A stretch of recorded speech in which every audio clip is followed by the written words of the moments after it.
치지 않은 듯 부드러웠죠. 그 손을 바라보던 11살 소년의 눈빛이 감탄으로 물들었습니다. 손이 어찌 그리 곱소? 소년이 물었습니다. 소년은 웃으며 대답했어요.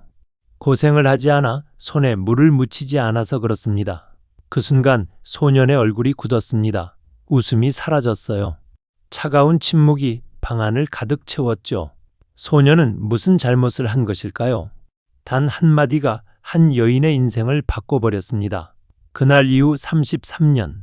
두 사람은 같은 하늘 아래 살았지만 단 한 번도 부부가 되지 못했어요. 이 여인의 이름은 정성왕후 서씨.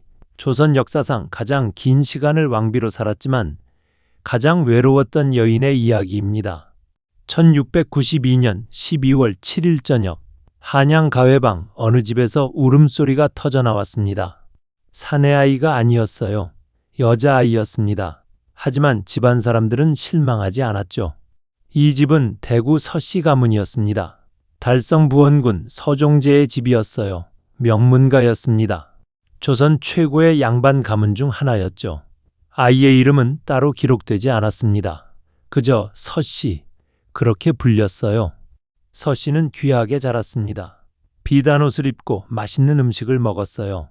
손에 물 한 방울 묻히지 않았습니다. 하녀들이 모든 것을 해주었죠. 글을 배우고 예절을 익혔습니다. 바느질도 배웠고 검은고도 탔어요. 아버지는 딸을 자랑스러워했습니다. 우리 딸은 훌륭한 집안으로 시집갈 것이다. 서종재가 말했어요. 하지만 그가 상상한 것은 왕실이 아니었습니다. 1699년 궁궐에서는 다른 일이 벌어지고 있었습니다. 숙종의 후궁 최 씨가 아들을 낳았어요. 9월 13일이었습니다. 궁궐은 조용했죠. 왕자가 태어났지만 크게 축하하는 사람이 없었습니다. 최 씨는 무술이 출신이었어요. 천한 신분이었습니다. 궁궐 청소를 하던 여인이었죠. 그런 여인이 왕의 아들을 낳았습니다. 아이의 이름은 금, 훗날 연인군이라 불리게 될 아이였어요. 최 씨는 아들을 품에 안고 눈물을 흘렸습니다. 이 아이는 고생할 것이다. 천한 어미를 둔 왕자, 사람들은 손가락질할 것이다. 그녀의 예감은 정확했어요. 연인군은 자라면서 무수한 멸시를 받았습니다. 저 아이 어미가 무술이래. 왕자라지만 천한 피가 섞였어. 궁궐 안팎에서 속삭임이 끊이지 않았죠. 연인군은 어머니의 손을 자주 바라봤습니다. 거칠었어요. 손마디가 굵었습니다. 오랜 고생의 흔적이었죠. 어마마. 연인군이 어머니의 손을 잡았습니다. 최 씨는 얼른 손을 숨겼어요. 부끄러웠습니다. 양반 부인들의 고운 손과 달랐으니까요. 괜찮다, 내 아들. 최 씨가 아들의 머리를 쓰다듬었습니다. 하지만 연인군의 가슴 속에는 무언가 자리 잡았어요. 어머니의 거친 손. 그것은 고생의 증거였고 천한 신분의 상징이었습니다. 1704년 봄, 서 씨는 12살이 되었습니다. 궁궐에서 사람이 왔어요. 연인군의 혼처를 찾고 있다고 했습니다. 서종재는 놀랐습니다. 왕자의 배필이라니. 하지만 곧 고개를 끄덕였어요. 명문가의 딸이니 당연한 일이었죠. 서 씨는 떨렸습니다. 왕자의 부인. 상상도 못한 일이었어요. 그해 가을 혼례가 치러졌습니다. 서 씨는 화려한 옷을 입고 가마에 올랐어요. 궁궐로 향했습니다. 떨리는 마음으로 연인군을 만났죠. 소녀는 11살이었습니다. 서 씨보다 1살 어렸어요. 하지만 눈빛은 어른 같았습니다. 무언가 깊은 것이 담겨 있었죠. 첫날 밤이었습니다. 두 아이는 방 안에 앉아 있었어요.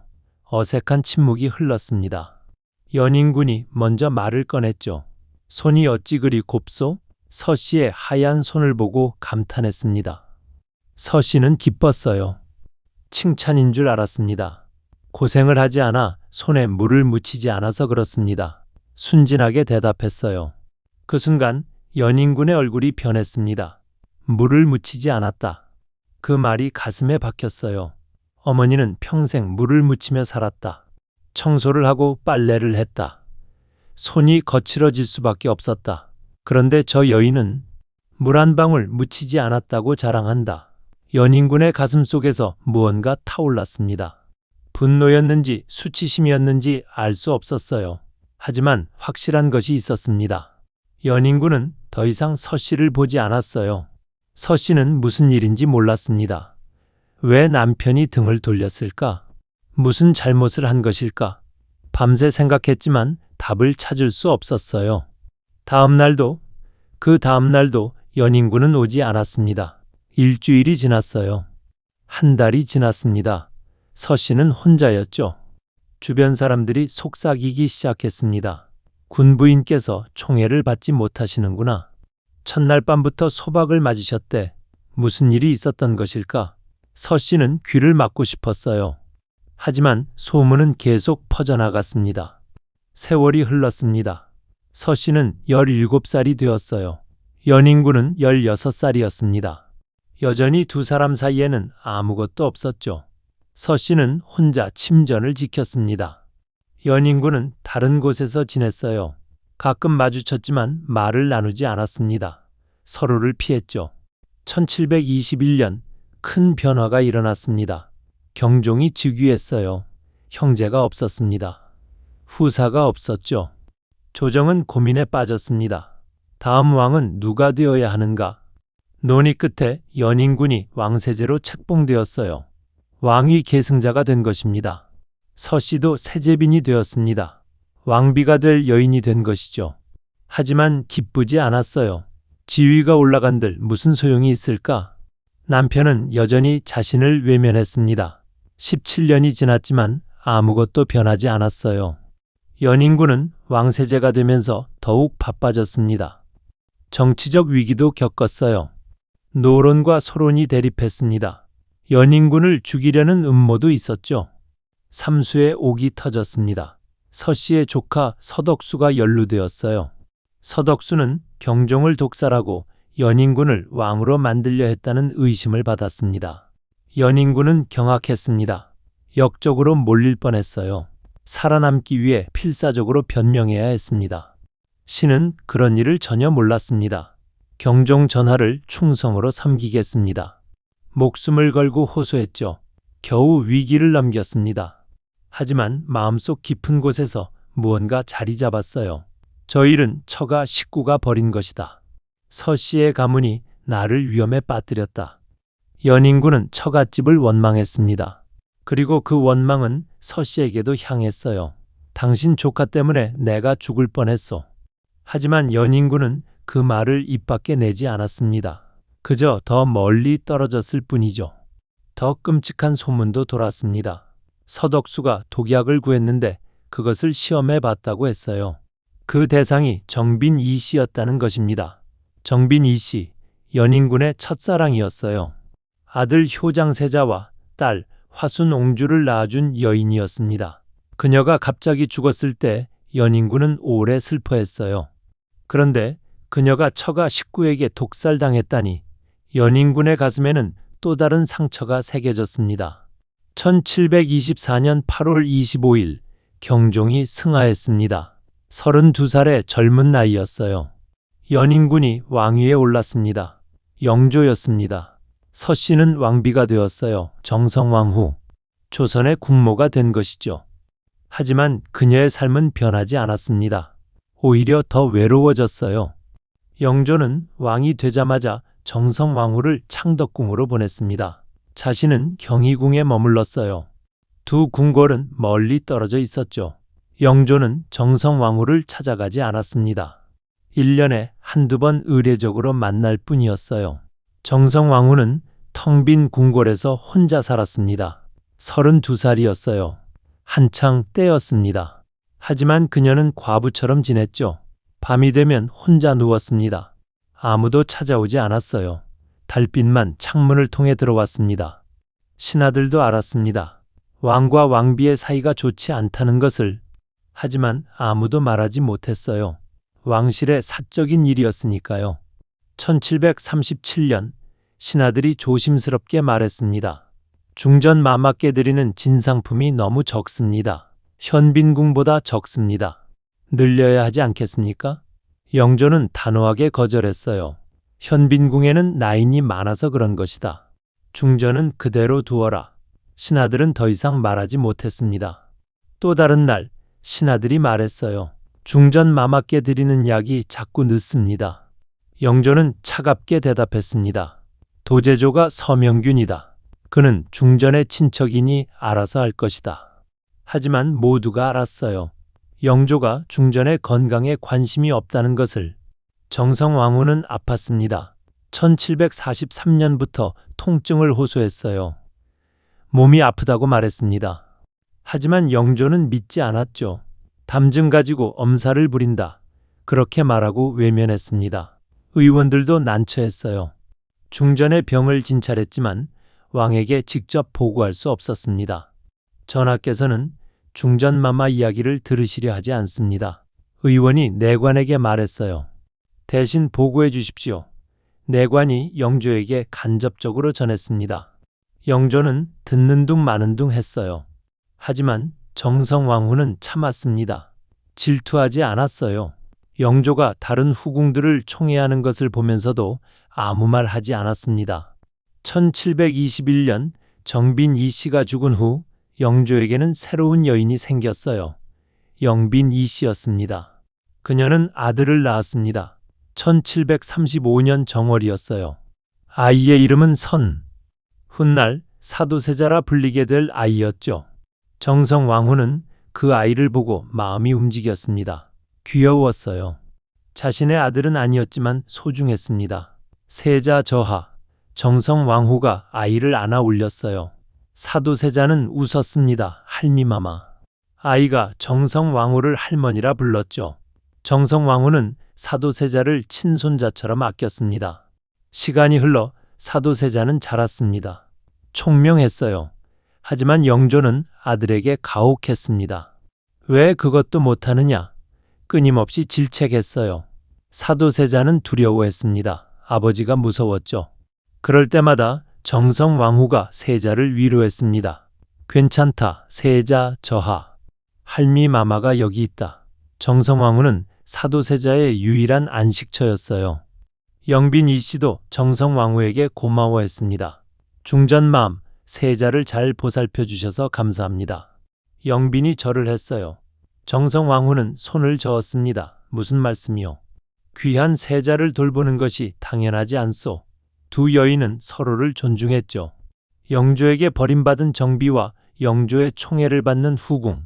하지만 그들은 적이 아니었습니다. 오히려 서로를 이해했어요. 1752년 정성왕후는 환갑을 맞았습니다. 60살이었어요. 당시로는 대단한 장수였죠. 우의정 김상로가 말했습니다. 중전마마의 환갑입니다. 하례를 드려야 하지 않겠습니까? 영조는 거절했어요. 사도세자에게 편지를 보냈습니다. 내 어미 회갑이라고 잔치까지 벌일 것이 있느냐? 신하들은 충격을 받았습니다. 왕비의 환갑인데 축하도 없다니. 하지만 누구도 항의하지 못했어요. 그해 겨울 더 끔찍한 일이 벌어졌습니다. 정성왕후가 죽은 날이었어요. 1757년 2월 15일 정성왕후는 창덕궁 관리각에서 숨을 거두었습니다. 66살이었습니다. 평생을 외롭게 살다가 쓸쓸히 떠났어요. 그런데 그날 이상한 일이 일어났습니다. 정성왕후와 같은 날 화완옹주의 남편 정치달도 죽었어요. 화완옹주는 영조가 가장 아끼는 딸이었습니다. 영조에게 소식이 전해졌어요. 중전마마께서 승하하셨습니다. 그리고 부마 정치달도 세상을 떠났습니다. 영조는 망설이지 않았습니다. 화완옹주에게 가야겠다. 신하들이 막아섰어요. 전하, 먼저 중전마마의 빈전에 가셔야 합니다. 하지만 영조는 듣지 않았습니다. 내 딸이 슬퍼하고 있다. 먼저 가봐야겠다. 영조는 화완옹주의 집으로 향했어요. 정성왕후의 빈전은 나중에 찾았습니다. 신하들은 경악했습니다. 왕비가 죽었는데 사위를 먼저 문상하다니. 있을 수 없는 일이었어요. 하지만 영조는 개의치 않았습니다. 정성왕후에 대한 그의 감정은 마지막 순간까지 차갑게 남아 있었죠. 장례가 치러졌습니다. 정성왕후는 홍릉에 묻혔어요. 고향 땅이었습니다. 영조는 그녀의 능 옆에 빈자리를 만들었습니다. 나중에 자신도 여기 묻히겠다는 뜻이었어요. 뒤늦은 후회였을까? 아니면 형식적인 제스처였을까? 알 수 없었습니다. 정성왕후가 떠난 후 사도세자는 무너졌습니다. 할미마마. 유일하게 자신을 따뜻하게 대해준 사람이 떠났어요. 이제 누가 나를 보호해 줄 것인가? 사도세자는 점점 불안해졌습니다. 영조의 질책은 더욱 심해졌죠. 세자는 버틸 수 없었어요. 정신이 무너지기 시작했습니다. 4년이 지났습니다. 1762년 여름, 끔찍한 일이 벌어졌어요. 이모 화변. 영조는 사도세자를 뒤주에 가뒀습니다. 세자는 8일 만에 죽었어요. 28살이었습니다. 영조는 뒤주 앞에서 말했습니다. 정성왕후의 혼령이 나타나 세자의 죄를 고했다. 그래서 이렇게 할 수밖에 없었다. 죽은 정성왕후까지 이용한 것이었죠. 1776년 영조도 세상을 떠났습니다. 83살이었어요. 손자 정조가 즉위했습니다. 신하들이 말했어요. 선왕의 유언대로 홍릉 옆에 모셔야 합니다. 정성왕후 할마마 옆자리에. 하지만 정조는 거절했습니다. 할아버지를 다른 곳에 모시겠다. 왜일까요? 할머니 정순왕후 때문이었습니다. 영조는 정성왕후가 죽은 후 15살 소녀를 계비로 맞았어요. 정순왕후 김씨였습니다. 그녀는 영조의 총애를 받았죠. 영조가 죽었을 때 정순왕후는 왕대비가 되었습니다. 정조는 그녀를 배려해야 했어요. 정순왕후를 홀로 둘 수는 없었습니다. 결국 영조는 정순왕후와 함께 원릉에 묻혔습니다. 동구릉이었어요. 정성왕후의 홍릉과는 정반대 방향이었죠. 정성왕후는 홀로 남겨졌습니다. 옆자리는 비어 있었어요. 영원히 채워지지 않을 자리였습니다. 살아서도 혼자, 죽어서도 혼자. 정성왕후의 삶은 그렇게 끝났습니다. 33년간 왕비로 살았지만 단 한 번도 남편의 사랑을 받지 못했어요. 손 하나 때문에, 말 한마디 때문에 그녀의 인생이 바뀌었습니다. 하지만 정성왕후는 원망하지 않았습니다. 질투하지도 않았어요. 오히려 남의 자식을 친자식처럼 아꼈습니다. 고운 마음을 잃지 않았죠. 신하들은 그녀를 존경했습니다. 중전마마는 참으로 덕이 높으시다 조용히 칭송했어요. 영조는 정성왕후를 어떻게 기억했을까요? 후회했을까요? 그의 마음은 알 수 없습니다. 다만 그가 정성왕후의 행장을 직접 썼다는 기록이 남아 있어요. 뒤늦은 회한이었을까요? 아니면 형식적인 예의였을까요? 그것도 알 수 없습니다. 역사는 이렇게 말합니다. 한 사람의 상처가 다른 사람의 인생을 파괴할 수 있다고. 영조는 어머니를 사랑했습니다. 천한 신분의 어머니를 평생 끌어안고 살았어요. 그 상처가 너무 깊었습니다. 그래서 아내의 순진한 말 한마디를 용서할 수 없었죠. 아내를 멀리했고 아들을 학대했습니다. 상처는 상처를 낳았어요. 정성왕후는 무고했습니다. 그녀는 12살 소녀였어요. 무슨 뜻으로 한 말인지도 몰랐습니다. 하지만 그 대가는 평생이었죠. 33년간 외로움을 견뎌야 했습니다. 이 이야기가 우리에게 묻습니다. 당신의 상처가 다른 사람을 해치고 있지는 않은가? 당신의 아픔이 무고한 이에게 전가되고 있지는 않은가? 영조는 탕평책으로 나라를 안정시킨 명군이었습니다.